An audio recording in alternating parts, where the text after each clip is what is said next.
Sri Kapil Sibal ji, Honorable Minister for Science and Technology, Professor N R Rao, Professor Ramamurthy, all secretaries to the Government of India in the Science and Technology Department. I see Madhavan, I see Professor Mashelkar, Dr. Goyal and others, members of this ACT PM, special invitees from the world of academia, science managers, industries, and other distinguished participants. Let me at the outset have the pleasure of welcoming all of you to the National Institute for Advanced Studies for this important meeting being held jointly between the Jawaharlal Nehru Center for Advanced Research and the National Institute of Advanced Studies. This meet India's competitiveness and preparedness in science and technology in the coming decades, the issues, the challenges, and the strategies is being held as when it became a brainchild of Professor N R Rao, who a few months back just called us and suggested that we address this issue with all the stakeholders, people who are interested in developing science and technology to the levels that we would like to have consistent with India's position globally in many other areas, and ought to create an environment that would make it competitive, as well as we are thoroughly prepared for seeing the various issues in the context of developing science and technology in the coming decades. How do we work out a strategy for this? The suggestion, of course, as I said, not only the suggestion came from Professor N R Rao, but he also gave us a brief of his thoughts of what could be the way in which this meeting could be conducted. In fact, the structuring of this meeting by and large has been done with his own ideas of having series of panel discussions on specific themes which are very much related to the theme under review today. Of course, one of the important things is the existence of a large body of information, large body of reviews that have been carried out, a large body of assessments that have been done in the way by various groups. We have Professor M. Sharma here, who did very recently the work which is related to science and science promotion in the universities. We have Professor Rao, who did work on the IIT upgradation and what to do with respect to some of the improvements in the IIT working culture. Then there have been studies with respect to whether we should upgrade some of the institutions to the IIT status and what kind of criteria we apply. And then we have international studies, which is related to the inter-academic panel, for example, which went into the question of capacity creation in the developing countries. So there has been a number of inputs. So the whole idea is that we are not going to rediscover all that has been said about it, but to take stock of the whole thing, to critically assess it, and to charter out a direction which would mean providing specific inputs which our Honorable Minister would like to have to provide a direction for this particular and important area in the area. And of course, he specifically suggested the questions that we need to address related to the human resources development, the performance criteria, what do we apply for the various aspects of science and technology endeavor, institutional mechanisms, restructuring were called for, funding mechanisms, international collaboration, and things of that kind. I used the opportunity of being in the Parliament to share this with our Honorable Minister. So one day I walked up to him and suggested that this is being thought about, what he thinks. He said, this is one thing which is very close to my heart. I remember the words that he said. It's very close to my heart. I think you should go ahead with it. And not only that, I said that we need his participations and presence on such an important discussion. He readily agreed. It was difficult to get his time, but I knew he readily, you just give me the date and I'll make sure that I am there. I think he has not only come, he has honored, but I think he has honored us by his presence, because we know that he has been providing a very dynamic leadership to the science and technology enterprise in this country. And so his presence certainly will be one of the important element of the type of outcome that we can expect out of this exercise. The appropriateness and timeliness, I don't have to emphasize to this important enlightened audience.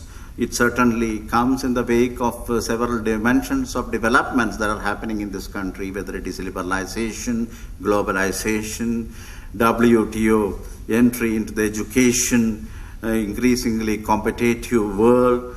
You know, the capitals, the factories, and the laboratories, they all move into locations where you have the maximum probability of maximal returns. So this is something which one cannot avoid in the future. And of course, we have the ambition to be a global leader in the research and development, both in science and technology. The social well-being using methods of science and technology is another important thing, and the bottom line for all of this is a sustainable development strategy, keeping in mind both the energy and the environmental issues. So there is a tremendous diversity to the number of issues that need to be brought in this connection. It's interesting to see when we talk of decades, what it all means for this country. If you look at the evolution of the demographic pattern across the world, for example, by 2020, for every 100 dweller on this earth, 56 will be from Asia, 19 from China and 17 from India, 16 will be from Africa, of which 13 will be from the sub-Saharan Africa, 7 will be from the New Europe, including the former Soviet Union, 5 from Europe, 3 from Middle East, and 13 from the Western Hemisphere, and that would mean 4 from United States.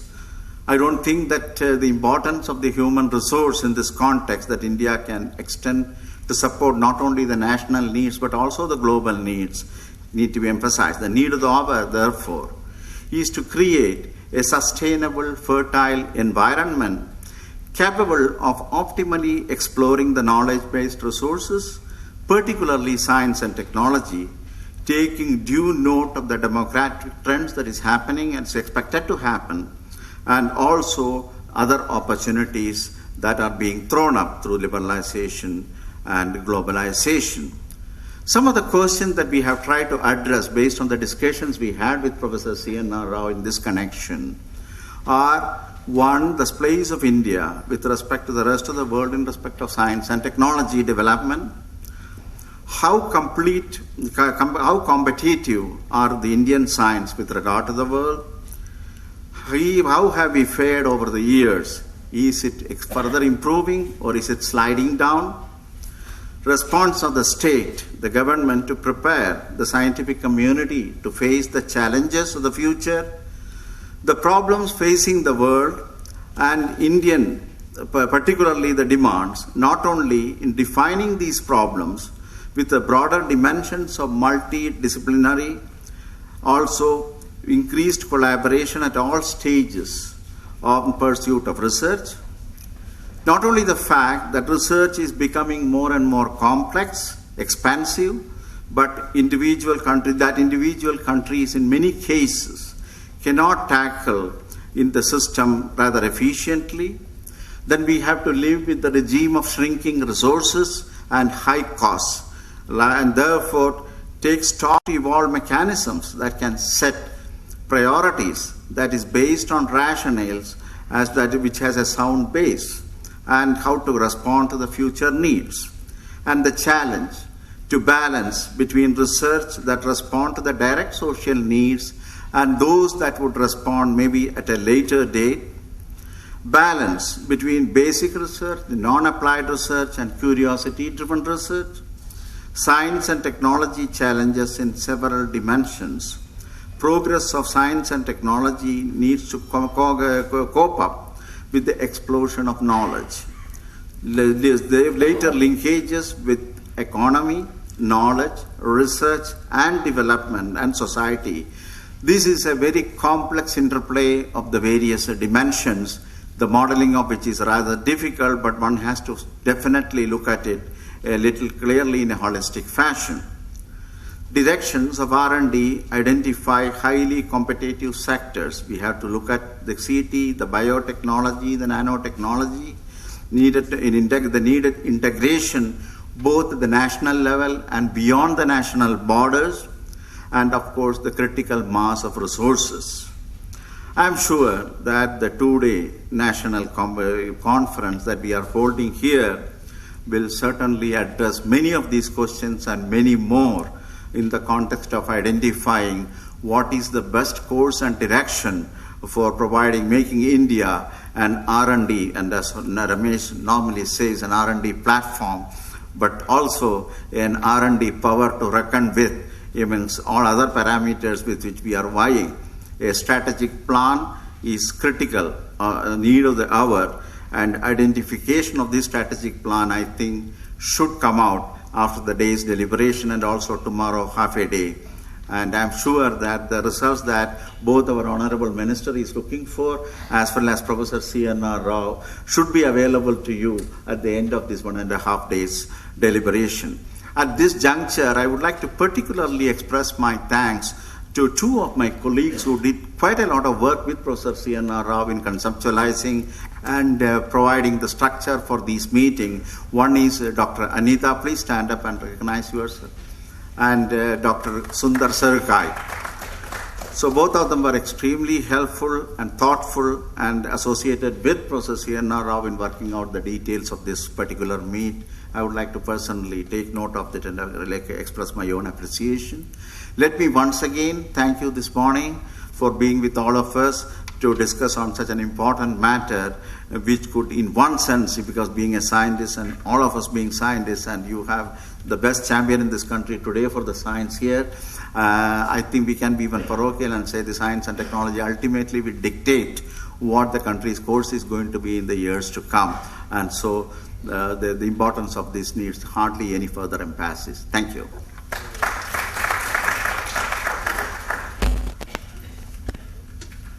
Sibalji, Professor N R Rao, Dr. Kasturirangan, friends. After the eloquent summary of what is the expectation from this two-day meeting by Dr. Kasturirangan, I have very little to add. I would like to highlight only a few of the points which have been coming repeatedly in our discussions with the scientific community in the country. India as a global R&D platform is no longer a speculation. We have seen institutions, technology business houses across the world, even governments across the world, have started redefining their strategies for the future on the assumption that India is going to be a major player in this. If there are a large number of R&D institutions being started in this country by other MNCs, if there are campus recruitments by various MNCs in different institutions, even beyond the IIT and IISc, even smaller institutions are seeing them, it's not without purpose. Clearly, it's sending out a signal. The question which is being asked again and again is, are we prepared from our side? Yes, demographic changes will ensure that there are more Indians in the working age group in the year, but unless they are of the right quality and with the right training which is relevant to the requirements of the global institutions, probably our numbers will not take us far. Now, clearly, science is done by scientists. There is no question on that. So, HR, human resource development, is at the bottom of all our enterprises. Whatever we try to do, it has to be built on human resource development. But the only thing is, education now has to be not only excellent, but also has to be relevant. So, we keep saying again and again, we must have excellence and relevance together. And that has to cut across the entire educational system. That means starts at the school level, goes up to the college, institutions, that is universities beyond, and R&D institutions. It has to, the education has to be right through, and my own feeling is that it has to go even beyond, because with changing technologies and multidisciplinary requirements today, education never stops. So we have to redefine our educational system in such a way that age is not a criterion, or age it doesn't have a column called age in their application forms for whatever is a requirement. Intellectual property generation is an important consequence, because we cannot be only exporting manpower. If we do export a small fraction, but the rest of it must be generating manpower, a portfolio for the country itself, and which calls for more and more practicing scientists, active scientists who generate intellectual property by way of papers, patents, whatever it is, which again requires R&D centers and strong research groups in the universities. Our manpower in science has really stagnated in the last 10 years as compared to China, and I do believe is good to put more money on the same persons. Up to a level it will read returns, but afterwards there is a diminishing return setting in. So we need to have more people, and each one is well funded. Funded for what? Funded for facilities. Without a facility, a good scientist cannot provide good quality results. We have been investing more and more on facilities, but what is happening is the facilities are becoming more expensive. The instrument-based research is becoming more expensive, and clearly shared facilities and networking are becoming important, not only for this country, but across the world. Practically every country now has a nano network. We never had this term earlier, but today it is becoming more and more relevant that we must have networks of institutions and individuals in these institutions who share a whole range of facilities. We cannot afford to have dedicated facilities for each group independently. I also am a strong believer that unless our scientific groups participate in international facilities, we will not get the best, because there will be a class of facilities which will be beyond our national capabilities, but we must also be participating in international facilities. Unfortunately, other than the high energy physics group and the astronomy group, the other people have not been participating in international facilities in a major way.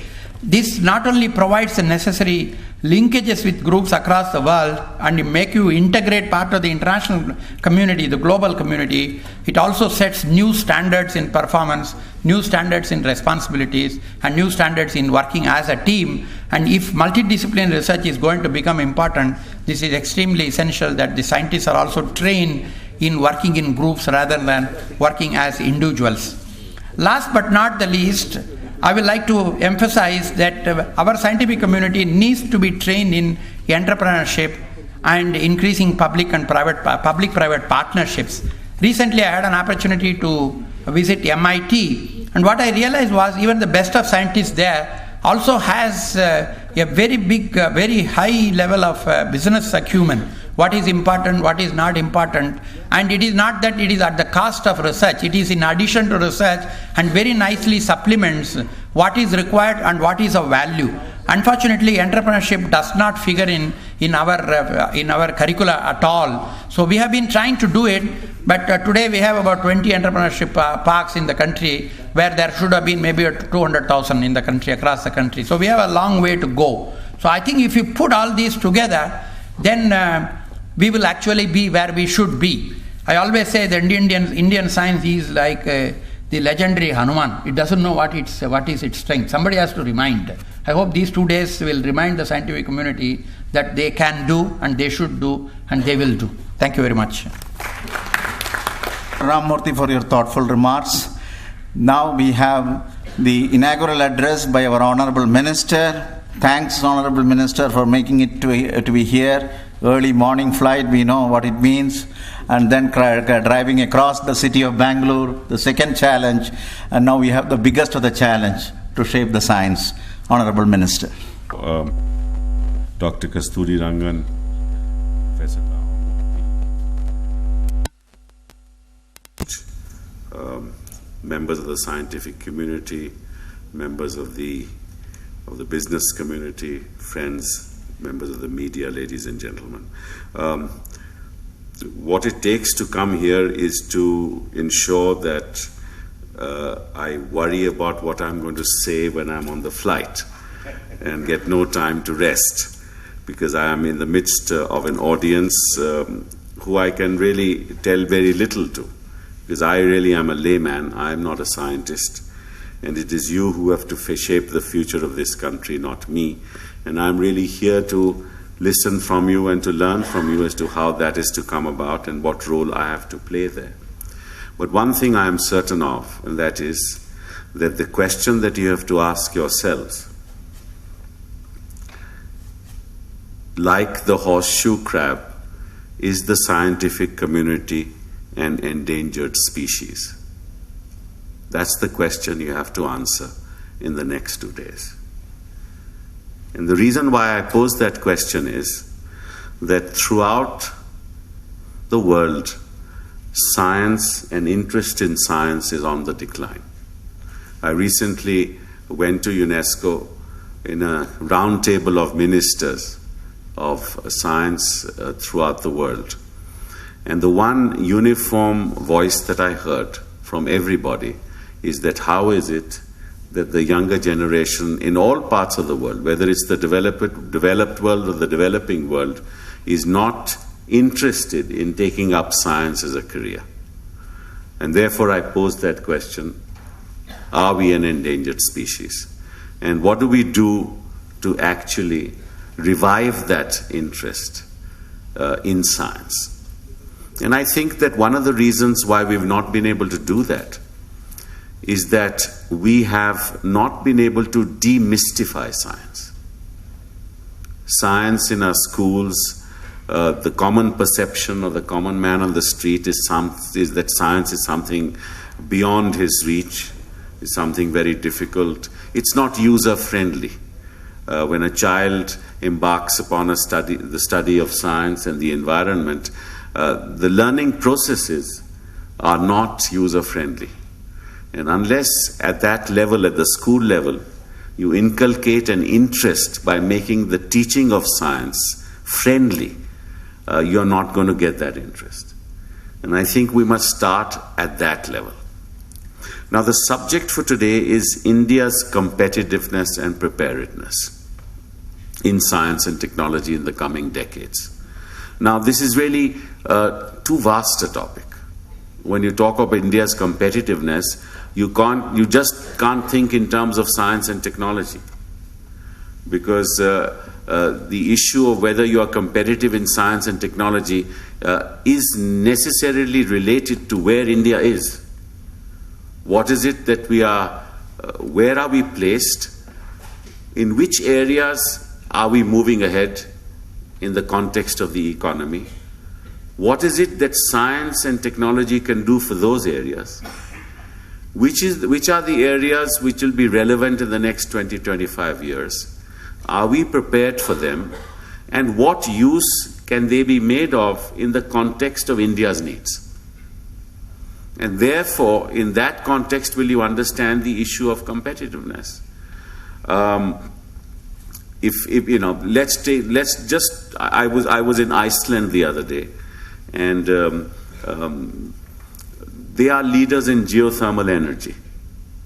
Now, the fact of the matter is, for them, geothermal energy is a very easy resource, because that's one part of the world where the fault line is above the ground, and it's very easy access to pump into the high pressured steam and use high pressure to turn turbines and get water out. It's accessible, it's easy. That's not something that is going to happen in our country for a long time to come, because the accessibility of that kind of availability of steam is not possible along the Himalayan fault line, because of the fact that a lot of this is under the ground.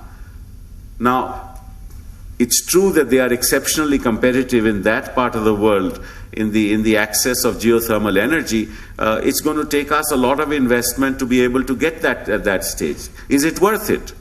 It's perhaps not. Maybe we should look at other means of energy.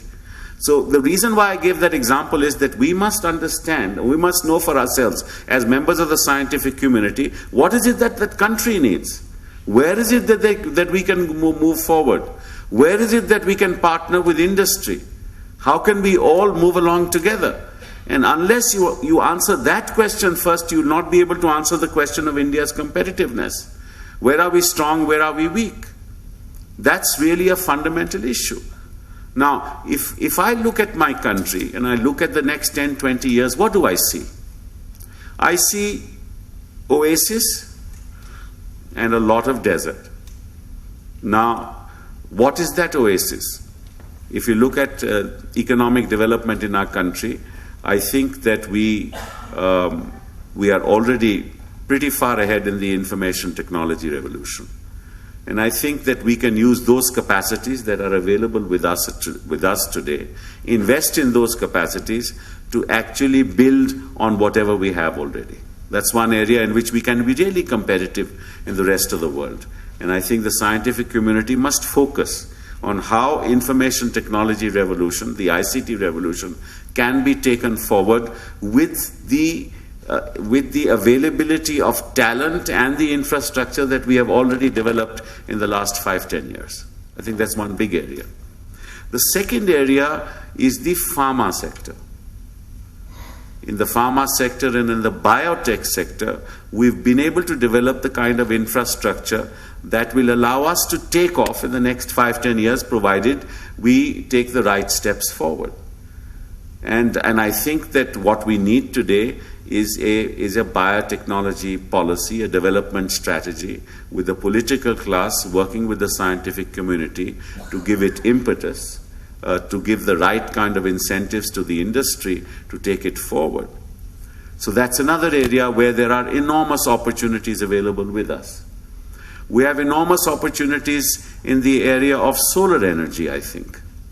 That's something that we've not been able to exploit. It's something that we have to work towards. Because I think the greatest crisis this country is going to face in the years to come is going to be the energy crisis.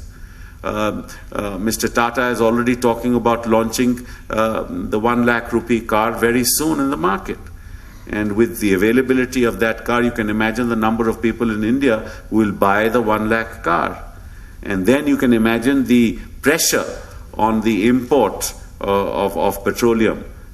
And then the environmental impact that will have in India. And one, it will be economically unviable. Number two, it will be environmentally hazardous for living in this country. So I think before we get to that, we need some solutions as far as the energy sector is concerned. And if we have something like the sunlight for 300 days out of 365 days in a year, we have there a resource that we should be able to exploit in the years to come to be able to give to our people clean energy. Now that's an area which fortunately for us, unfortunately in others, many other countries in the world do not have the luxury of 300 days of sunlight in a year. But then what has the scientific community done in the last 10 years to invest in solar energy to find solutions? And I say very little. Why? Because one, the political class has not provided that kind of leadership. Number two, the scientific community has not worked with the political class and not been able to disseminate its views to the people at large to actually move forward in partnership with government and industry in that direction.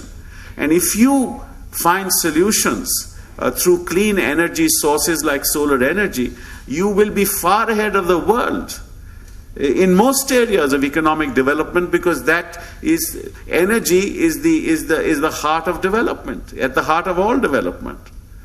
And one of the biggest problems we are facing today in this country is enormously scarce resources in energy. We produce something like 115 megawatts of energy. We are 100% short. We need 230. And I don't see an energy policy in this country yet formulated by the political class. We are here at a brainstorming session, so I'm not speaking for the government. But I think we need a national energy policy in this country, and not to have departments of power and atomic energy and petroleum and water resources without an energy policy. And I think that's what I've only identified an area because that's where you've got to be competitive. If you're not competitive in energy, you've lost the race to be leaders in the world. So that's another very important sector. Another important sector as far as the economy is concerned, because I think that we have to identify national priorities. What are our national priorities? Where are we strong? Where are we going to earn our money from? And another area where we'll be able to do that is textiles. Textile industry is now at the threshold of a great leap forward, mainly because of the incentives that we have now provided to the textile industry. And I think that we are even at the moment, number 2 in the world in textiles. And the demand is increasing. A lot of countries internationally, especially in Europe, are actually putting a ban on some of the exports from China. And I think we have a great opportunity there. But again, the textile industry is not really competitive across the board. In certain niche areas, yes, we can manufacture textile and send them out. But the kind of technology inputs needed to create the kind of fabrics which are going to be competitive in the world are entirely different, and we need to do that. And that's another area where the scientific community must work together with industry and move forward. So energy, textiles, pharma, biotechnology. Now, behind all this, I think, is the question that everybody throughout the world is asking. The solutions are going to come from nanotechnology, whether it's in any field, whether it's advanced materials or any other field. The solutions have to come from nanotechnology. What is it that this country has invested in nanotechnology? We've now launched a national mission on nanotechnology, but we don't have any institutes, and there are only a few little gems in this country working in this area who have a dream for India, but they don't have the wherewithal to fulfill that dream. How do we empower those people, give them the wherewithal to fulfill that dream? We need a national commitment on that. And I think that in the next 10 to 20 years, we should put our national resources in nanotechnology in a very big way, because that will impact on the health sector in a huge way, that will impact on the advanced materials sector in a huge way, and therefore give a whole new vision to the economy of our country. And I think, therefore, that's a very, very important area. The question, and now, having said all that, but the real problem is that we need human beings to be able to do this. We need scientists of quality to be able to do all this. Have we got those scientists of quality? The one perspective that I want to place before you, and I think that's a historical perspective, which most of us don't realize. The perspective is the following. If you look at the history of the world, till about 1520, almost every nation in the world had the same GDP. There were hardly any scientific and technological revolutions that occurred. It's only with ultimately the invention of the steam engine and through the technology developed therefrom that some nations in the world move forward. And if you look again at the history of the world, it took about a couple of centuries for this technological revolution to be created into wealth. The steam engine brought transportation, and transportation brought mobility. Mobility brought connectivity. It involved sale of goods across the borders, and that brought about one kind of revolution. Then, of course, you had at the end of the 19th century Edison with his incandescent bulb. That brought about a new kind of revolution, which again changed the way people used to think and people traded. That allowed electrification, use of electricity for manufacture. Then it also brought about the invention of the internal combustion engine, and that changed the face of Europe. Now, once that happened, the relationship between countries changed, and with the extraction of ammonia from atmospheric nitrogen and chemical fertilizers, the whole agricultural revolution took place. And so people started moving away from the villages because there was overproduction of food and a lot of population. The migration from the villages to the urban areas started with the fertilizer revolution. And when people collected in the urban areas, a whole new breed of economic activity started. Because there was enough food, people had a lot of time on their hands to do other things. And urbanization then brought about what is called the service industry. And with the invention of the mouse in 1964, there's a whole new change that took place in the world. And I think this particular change that we are now seeing in the present context is something that we cannot keep pace with. And the reason is simple. And that's something that our scientific community understands. The reason is simple. The kind of computing technologies that we have today allow the pace of scientific discoveries and technological innovations to take place so fast that the political class in this country cannot keep pace with it.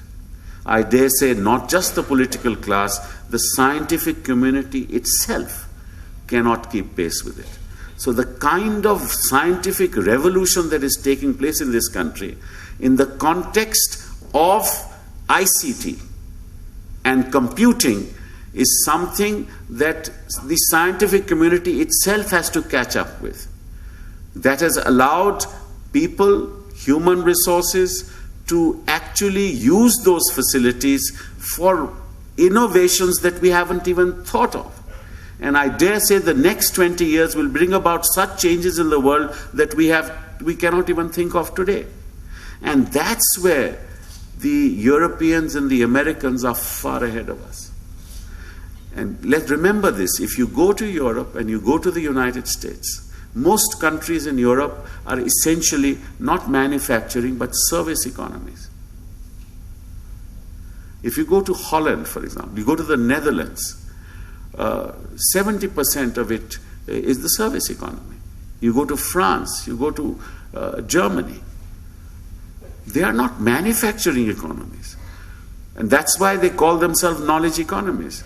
Because everybody is providing some kind of service, either to upgrade the technology or to export that service and earn money from it. We are a service economy, but we are at the lowest end of the market.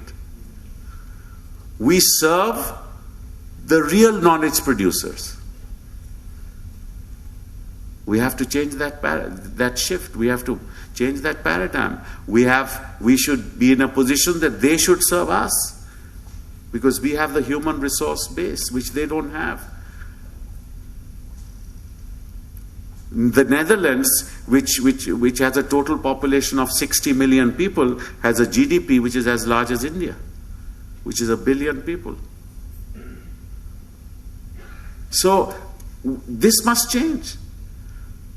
The reason why people are outsourcing products from here is they are using our service economy at the low end of the market to create patterns for themselves, so then they serve the rest of the world and get protection from those patterns. Will make us totally non-competitive. And we're not prepared for it. And when it comes to manufacturing, they realize that the cost of manufacturing in the Western world is far too much. There's no point in manufacturing in the Western world. So let's set up units in India and China, use the low-cost economy for manufacture, and make our goods competitive in the rest of the world, which of course we cannot compete with. So in manufacturing, they use the low-cost economy. In the service industry, they use the low-cost human resource, and we call ourselves competitive. I think the time has come when the scientific community must think about these issues as to how really we can be competitive in the next 20 years. And that's really the focus that I would like as a politician and as a layperson far removed from science, as to where the scientific community must focus its eyes on in the years to come.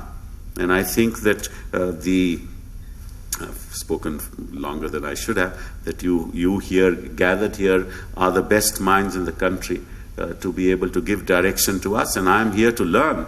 And I'm very, very eagerly awaiting for the conclusions that you reach in the near future, so that I can implement them. But I can tell you this, as far as I am concerned, if you ask me to move 2 steps ahead, I am prepared to move 3 steps ahead. But you have to show me that vision that you have, dream that dream that you have, and allow me to work for you to fulfill that dream. I promise you that, provided you promise me that you will look at these issues and really give me a roadmap as to how we really can become a major player in the world. Thank you very much.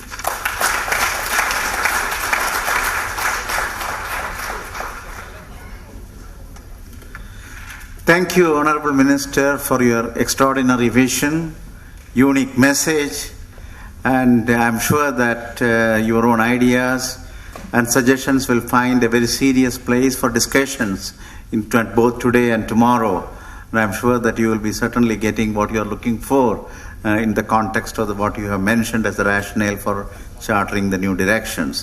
Thank you once more. May I now have the privilege of calling on Professor N R Rao, the real brainchild of this particular seminar, and request him to share with us his thoughts and his ideas. N R Rao. Mr. Kapil Sibal, dear friend and our minister, Dr. Ramamurthy, Dr. Kasturirangan, my dear friends and colleagues. Let me say one word about this meeting. This kind of meetings used to occur many years ago. Arkat Ramchandran is there, he will tell you. We had one of the first meetings, two such meetings when Indira Gandhi's time. And our NCST and all came out of that, National Committee for Science and Technology, and we had organized these national meetings, where this brainstorming involves all the working scientists, managers, people from industry and so on. And just after Mr. Rajiv Gandhi took over in 1985, we had one such meeting. It was a very interesting meeting. I will not go through that. It was a very unusual meeting. After that, such meetings have not occurred for some reason, where people actually sit and discuss for a day and a half, openly and objectively, the issues that we should be worried about.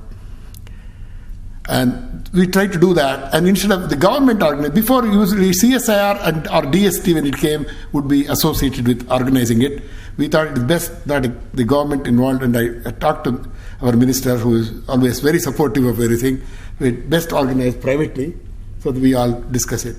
And nobody can complain that he was not invited, there's no hierarchy and so on. So it's a free audience and independent of government. In fact, I came to say a few things. I have to modify it. Of course, I think I'm alert enough, I guess, to modify, because Mr. Sibal has actually taken away the most important point I was going to make.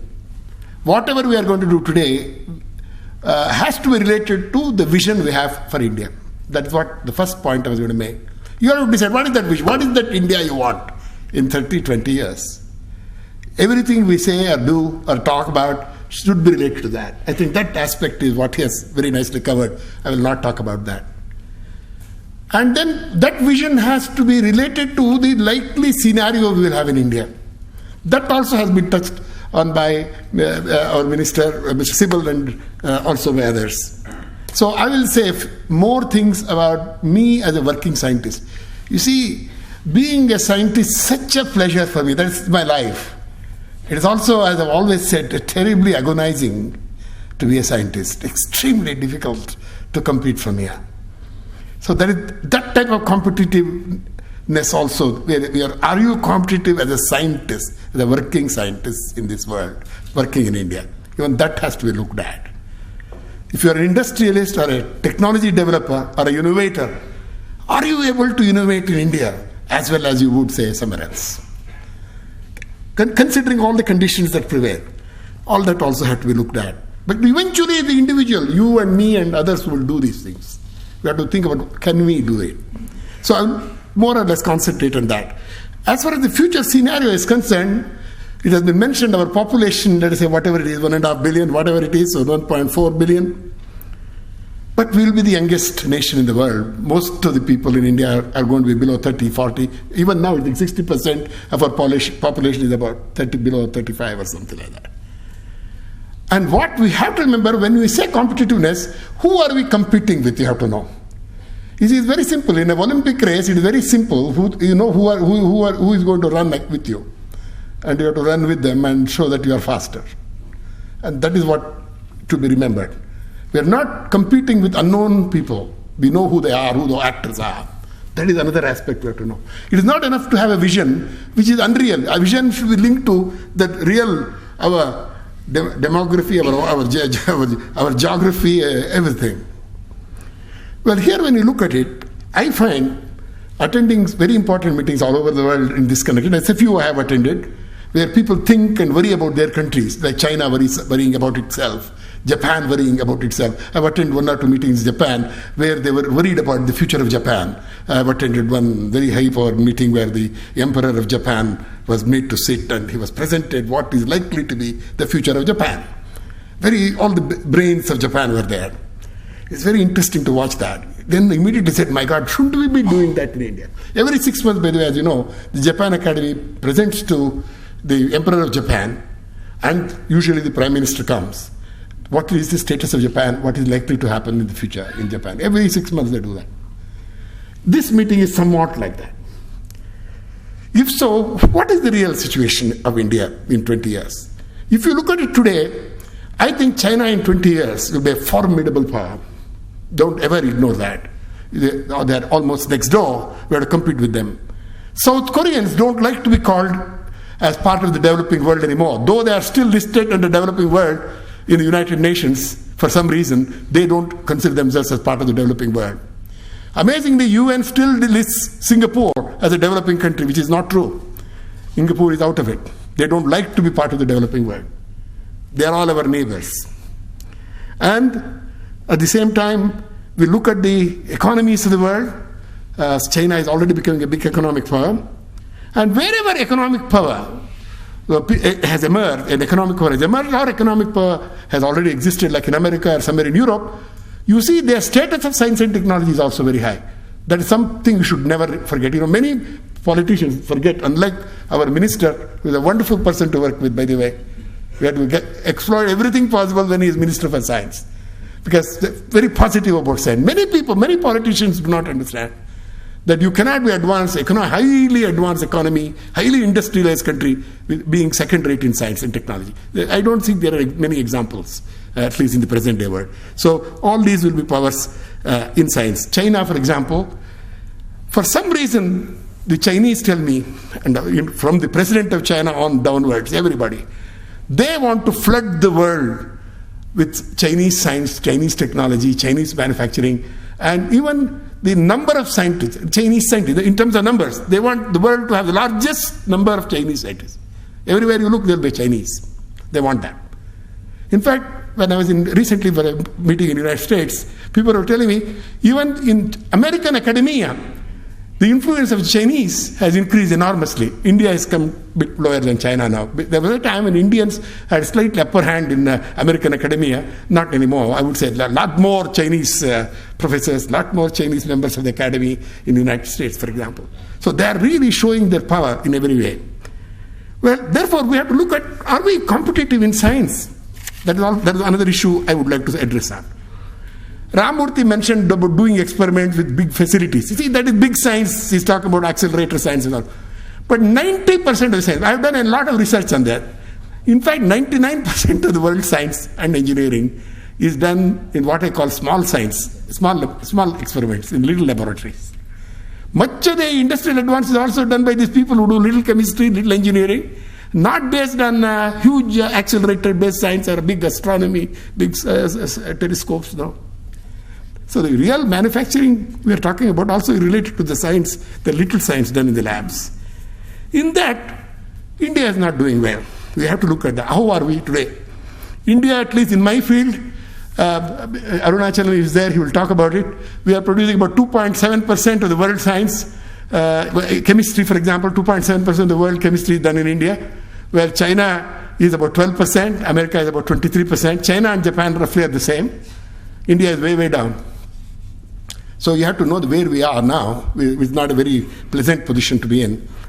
Actual number of papers, just count the number of papers, forget about the quality. The number of research papers coming out of India is pathetic, very, very small. I'm chairman of one of the IITs and also even chair the Standing Council of IITs this year, last 1 year. I find the number of PhDs being produced in India. The facts, you must keep that in mind when you think of the future. This is not the time to pat ourselves on the back. Facts you should know. Many IITs have produced 30, 40, 50, 60 per year, PhDs, with 300, 400 faculty members. 50, it is such a small figure. China is producing number of PhDs enormous. I compare every minute that comparison. I'm taking China, I can take any other country if you like. Brazil is producing 10,000 PhDs in science and engineering per year now. Brazil is increased much more than India. So this is a fact. I'm not criticizing anybody today. It's not the time to criticize ourselves or pat ourselves on the back. We should know where we are. We have to produce more good people in science and engineering. That is the point. We have to publish more. We are not publishing enough. Even in basic science. It is not as if we are great in basic science. All we have to do is a little technology innovation. No, it's not like that. We have to do both. IPR, I think Makshelkar and others may be talking about it. We are not doing so well in patents yet. Patent, that is also very important. Unfortunately, there is a tendency in India, particularly in the political system that we have in Karnataka, because they are either for IT or against IT, they keep fighting. The issue is that revolution, IT revolution, has occurred not because we are great in science, no, not at all. That has occurred because we had a large number of engineers produce, good people, and that's why many people are coming still. One of these days they'll stop coming because they find then we are no longer producing such good scientists and engineers. GE is having a big lab producing all their patents from Bangalore. They are already having 400 PhDs, Indians. They will have another 500 or 600. They want to have 1,000 PhDs. So they will produce wealth for themselves. But because even let them produce, even I'm not objecting to that. Even that, the fact that they have come here is not because just, of course, low-cost labor, that's true. It's also because we can produce, give them the intellectual power, intellectual whatever that they require from India. So they will stop coming one of these days because they will not have PhDs. It's even our Indian industry, many of them short of PhD in organic chemistry. There are not enough good organic chemists even. So we are having shortage of manpower. Good technical manpower is a very important point. You may not agree with me, you can do something else, but point is you have to look into the status of manpower, quality of science, amount of science we are doing, all these aspects. In terms of institutions, do we want these structures of the institutions that we have the same way we run the government? The way various kinds of departments, secretaries, we all have that, the various institutions are there. But somehow, somewhere, these institutions that we have, the structures we have not functioned well. Why is that? Mr. C. Subramaniam always used to talk about that. You know, our administrative machinery that we have in the country, the government machinery we have, the bureaucracy we have, is common to all endeavors. Whether you run a district office in Karnataka or whether you run Indian Institute of Science, the same rules apply to all of them. The same, somebody will be deciding the policies of how these institutions are run. We have not innovated in administration and so on. See, globalization is a very interesting thing. According to me, globalization economy, which we are part of now, can only succeed if we also make other aspects more favorable, like less bureaucracy, administration which is very amenable, administration which is friendly, scientist friendly, engineer friendly, technology friendly, and so on. That is not true. You get one thing passed by the government, eventually get that undersecretary to make a notification of that. What a time we have, you see. Ministers can't handle it. In fact, the other day, when the important minister was sitting in a committee, I can make all the policies, make speeches in the parliament. My God, I don't know whether eventually half of it even gets done, because the man who eventually decides that will become a government order is that undersecretary who will write that. And that level, I'm not sure I can see most of my policies take shape. And even the finance minister also has said that recently, Mr. Chidambaram. So I think we cannot ignore that, that bureaucracy is determining progress. I was just with our Biocon the other day. I go a lot to Biocon here because their science advisory board, our Kiran Mazumdar is an outstanding biotechnologist, excellent innovator, and an entrepreneur. Not anymore. She has a good industry now. She is going to have oral insulin very soon. It's really wonderful. See that young woman from Bangalore is able to do that. She is all one person's effort. Look at what she has made a great success. Well, you ask her, what is it that really is the most limiting thing in your life? She never mentioned politicians. She said, somehow we can manage. The bureaucracy is impossible. It's the bureaucracy that is bringing down even industrial development. That is what she says. So this should not be ignored in our discussion. What are those things we should be looking at? Okay, I'm not going to take much more about bureaucracy. Of course, when it comes to basic science, I said about citations. Indian work is not being cited enough and so on. You can see the quality of work and the quantity of work, both are not great, so maybe citations are coming down. I'm not going to worry about it too much. That's one aspect you can look at. Why is it Indian science getting recognition? What should be done? About scientific administration, should we not have a different type of administering science? And what are those?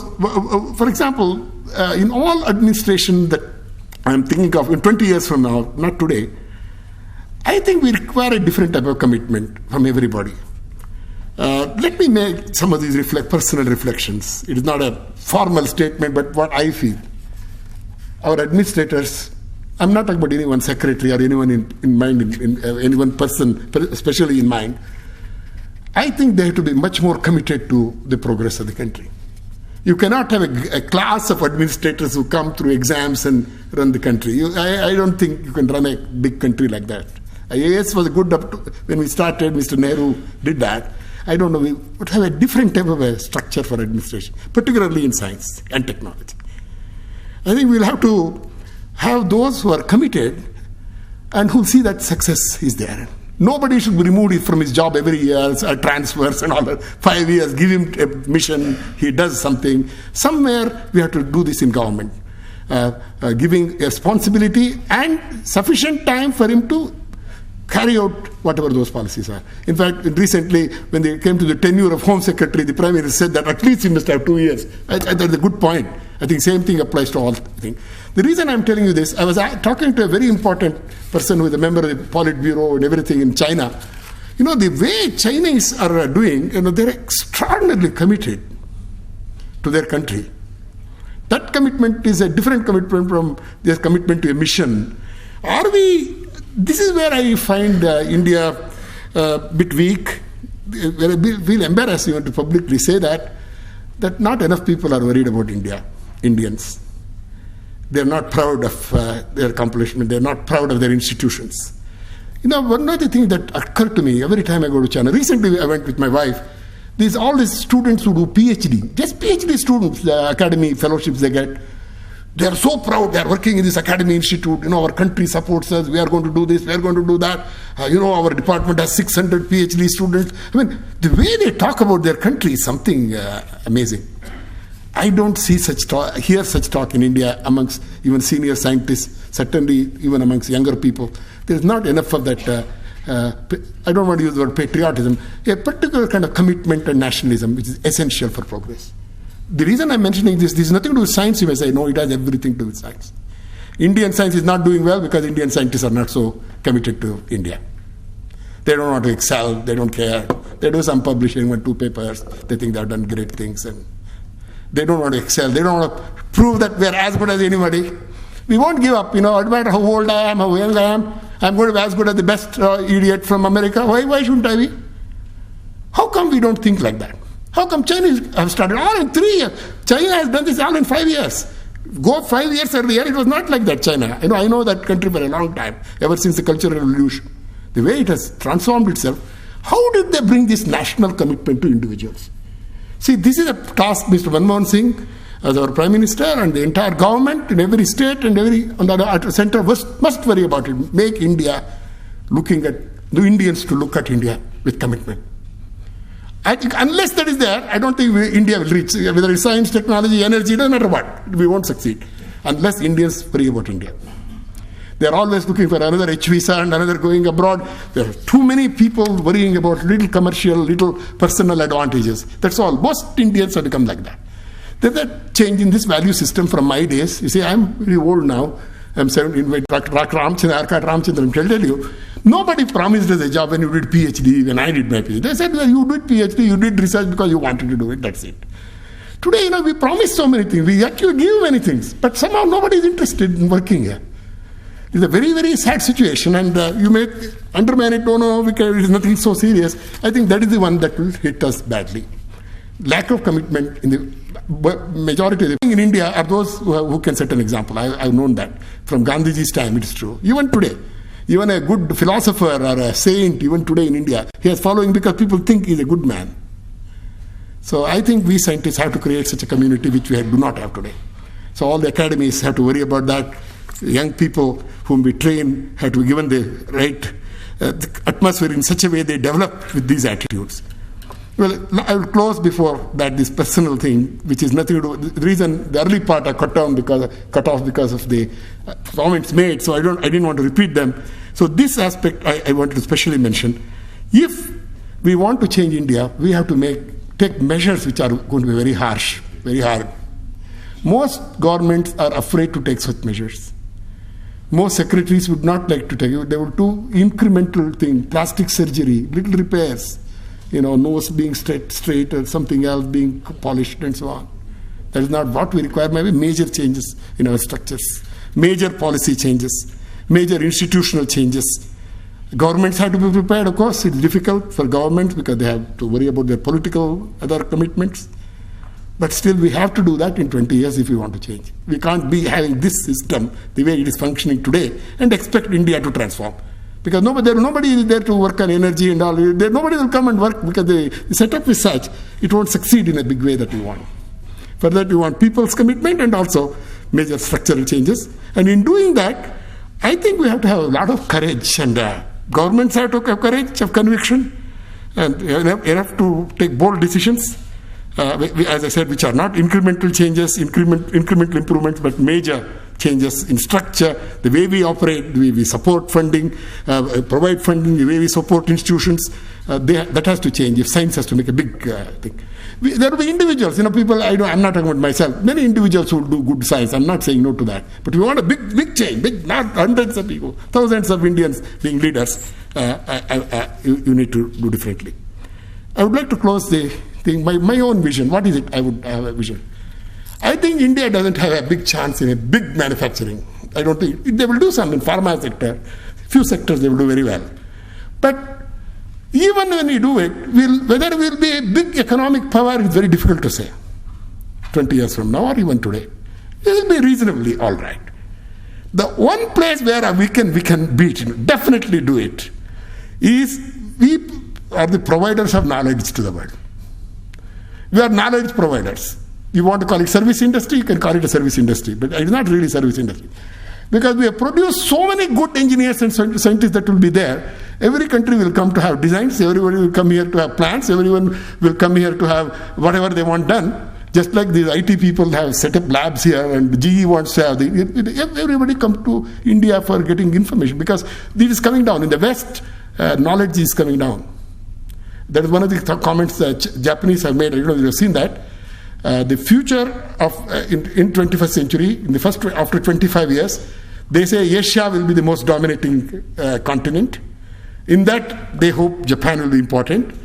They are worried it will not be because China will be more important. That is their worry.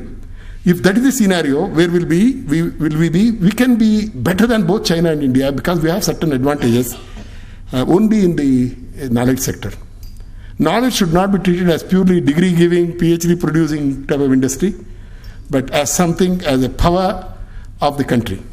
Just like we have a military power, it is I'm not talking about knowledge economy. People have talked about it. I'm not talking about it. Just having a large number of competitive, very competent engineers and scientists in India. Let large numbers go out. We'll produce all the engineers for America. Nothing wrong, but we'll have many of them here also. That is the scenario I can think of where India can succeed. And these people will do energy work, all that, because you have these competent people. Right now, I was looking at the total number of competent scientists available. It's extremely small. We are unable to get faculty even in Institutes of Science in many areas. We're very short. So I think we have to get out of that situation. So here, my vision is very clear that whatever we do, we should be related to capacity building, making knowledge, India a knowledge power, where we produce such personnel that will be, as will be demanded by every country in the world. They come for help here for India and everything, and we make money through that. We make business out of it, fine. At the same time, we will have enough people to tackle problems of India. And I think right now, that is something not being tackled enough. Education support is still 3% in the GDP. States are hardly doing anything in education. Science, there is support, but we're having shortage of people right now. We hope we'll have them. So I think this is one of the visions. In fact, I can talk about other things too, but this is something we should not be ignored, that India is capable. This is where success can be there in India. Looking at what has happened in IT, all the GE, such labs, I think producing more talent in biology, physics, chemistry, engineering, all the subjects, India can become a power of a different kind. different kind. It won't be the usual economic power just based on only money, but the money coming out of this knowledge, this cycle. I think it should be looked at. Well, I've only given you a few personal reflections since I took away the formal part of my talk because of the important thing that our minister mentioned already. I hope you can discuss all this without any fear. Nobody, even if it is unpleasant, you think you mention it. You may have to say something which is not doesn't sound so good. I mean, because you think you are very critical or something. Don't worry about that. I think the discussion should be open and free in this meeting. I hope you'll come with recommendations which are really worthwhile. Only a few of them which can be done. What are those investments we should make in a few sectors which make India competitive? It may not competitive in a different way. I mean, it may not compete in everything, in some things. In this knowledge area, for example, or some other area. So I hope these discussions will help us to come at some conclusions. Thank you.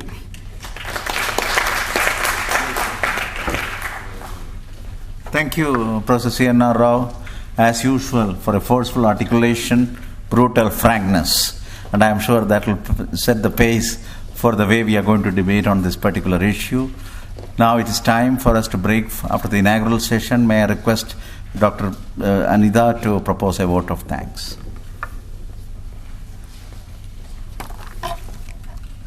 Honorable Minister Shri Kapil Sibal, N R Rao, Professor S Ramamurthy, Dr. K. Kasturirangan, distinguished participants, my colleagues at NIAS. I would like to thank the Honorable Minister Shri Kapil Sibal for having taken off his time from a very busy schedule and agreed to inaugurate this very important national conference. His address, I'm sure, has set the meeting in the right direction. I also take this opportunity to thank Professor N R Rao for his very insightful keynote address, which I hope will generate debate over the 2 days that we are going to meet. Professor S Ramamurthy has always been very supportive to the different activities that NIAS has always proposed. His address particularly has added new dimensions to the central problem of today's conference, and hopefully something meaningful will emerge over the next 2 days. Our director, Dr. K. Kasturirangan, in his introductory remarks, has raised several important issues that span a wider spectrum and move beyond the boundaries of science and technology. I'm sure these issues will also be addressed and debated in the several panel discussions of the 2 days. Finally, I would like to thank the distinguished participants, friends, and other concerned individuals who are also very busy people and have made it possible to attend this conference. The response of the press has been overwhelming. My thanks to them. I thank one and all.